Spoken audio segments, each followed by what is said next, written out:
So what's the deal with signed and autographed Pokemon cards?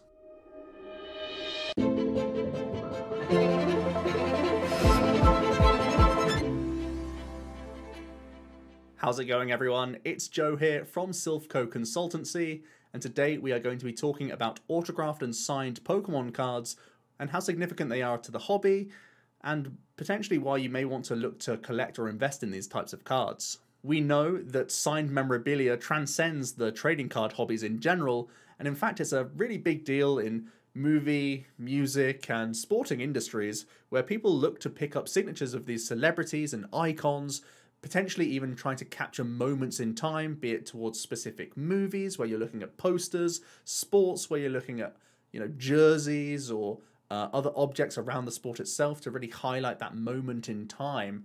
And I think that's one of the key things here to bear in mind, is that not only is it difficult to acquire signatures in general from certain people, but also these moments just won't come around again, and really pinpointing an object to this moment in time where only one person can own such an important or historic object towards a sporting event or a moment of history, that naturally the price will drive up because there's only going to be one or two of these types of objects that you can associate to these key moments in history. For example, the baseball bat used by Tom Hatterberg to win the home run for the Oakland A's 20th win in a row. That is going to be one of the most historic baseball sporting events of all time. And for example, if that baseball bat was signed by Tom Hatterberg, that would be a really, really important historic item. I'm no buff on baseball, by the way. I just really like the movie Moneyball.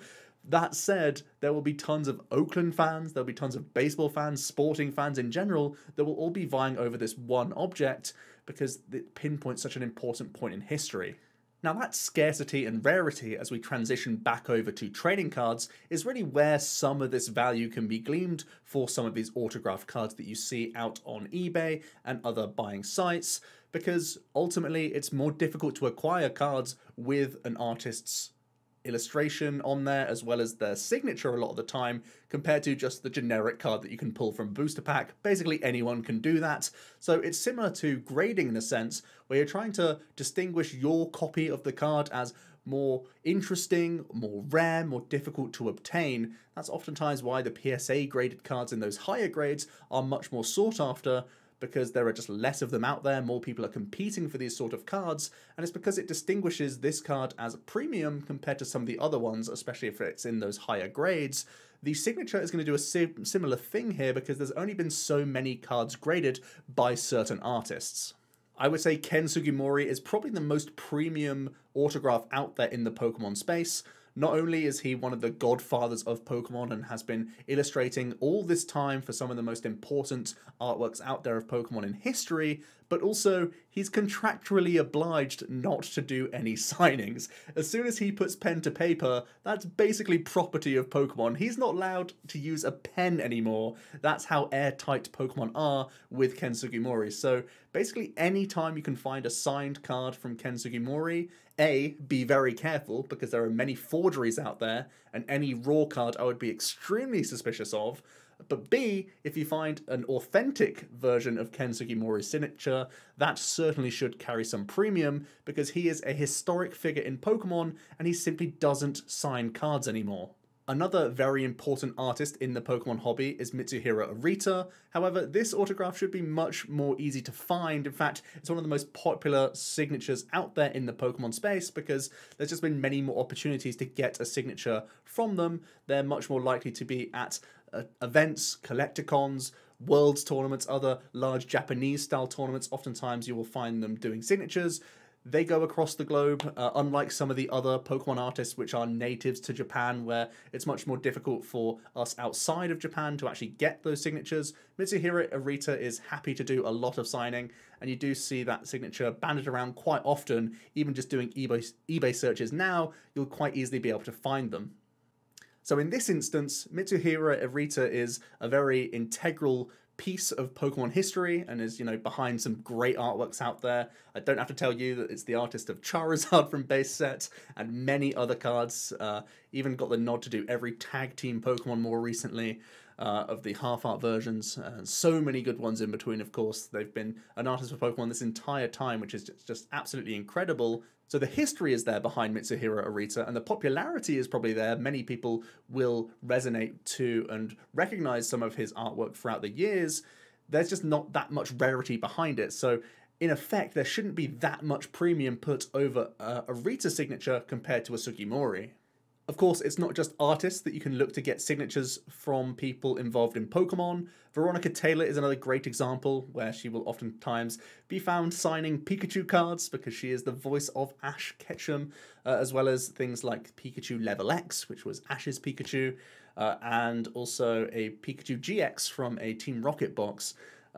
In the Sun and Moon expansion, only in Japan. You'll also find her signing these because they have Ash on the card.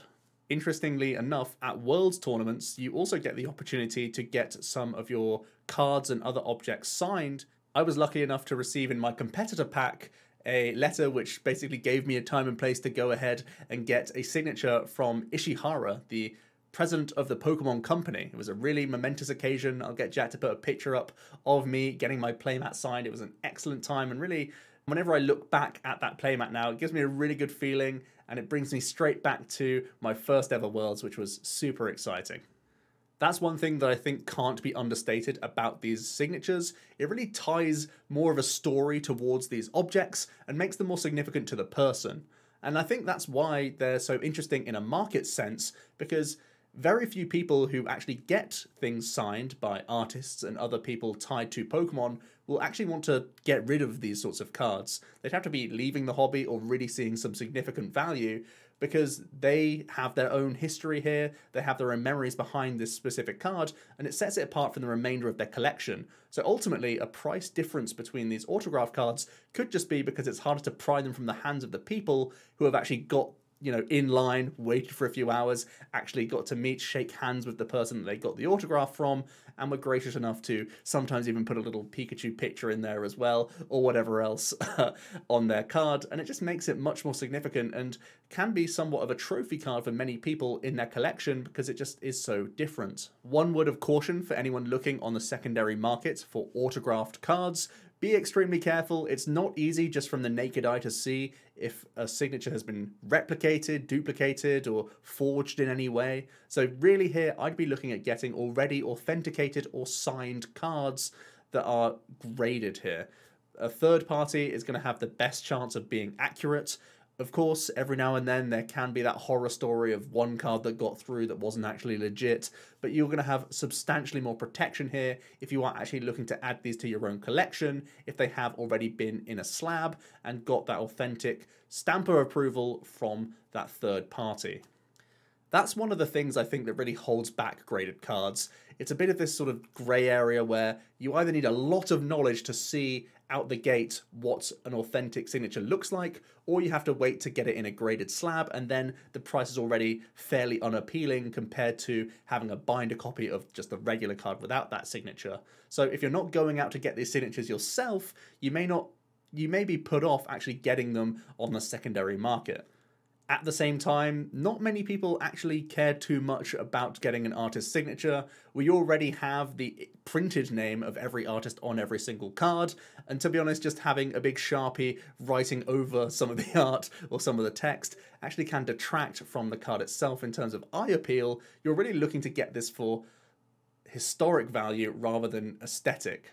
Even in that sense, there are so many casual Pokemon collectors out there. It's such a monster hobby that people, every now and then just like to pick up some packs and tear into them. They're not that deep into the hobby. Not many people actually care too much about autographed cards. Even those who are deeply ingrained in the hobby and have got deep pockets and are, really looking to collect all sorts of things, sometimes autographs can be off-putting because, firstly, everyone is significant to you because you attach yourself to different artworks from different eras anyway, and how can you distinguish one artist over another as being a personal love? Even if you can do that, you go ahead and collect their cards and maybe assort a certain binder towards that artist rather than requiring their signature. Or you go ahead and take that risk and either buy a raw copy from someone that you trust, or you look to get one of those graded cards already that have that stamp of approval.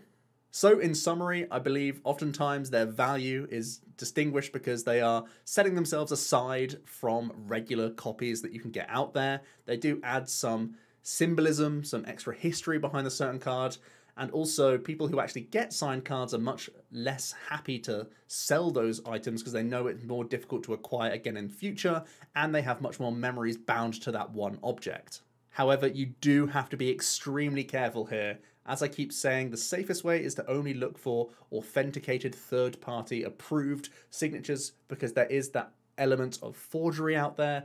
It's a dark world, it's scary out there, and whenever someone can make an extra buck just by doing these cheap tricks, they will go for it, unfortunately, so do be extremely careful.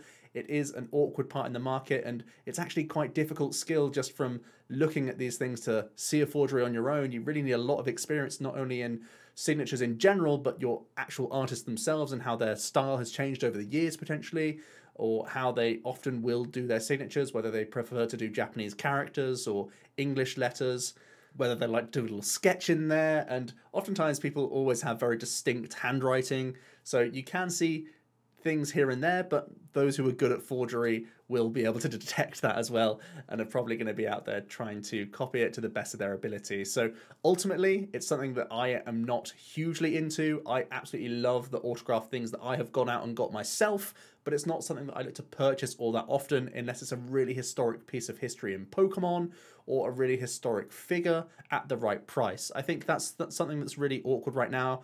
Pokemon is still so unestablished that really distinguishing that price, how different it should be from a regular copy of a card, is just not figured out yet. So it's definitely a market that I think you have to tread very carefully in if you want to get the most out of it from an investing standpoint, but also from a collecting standpoint. You don't want to get burnt because these are niche collectibles that not many people are super interested in, but those that are interested may be highly competitive at trying to get them.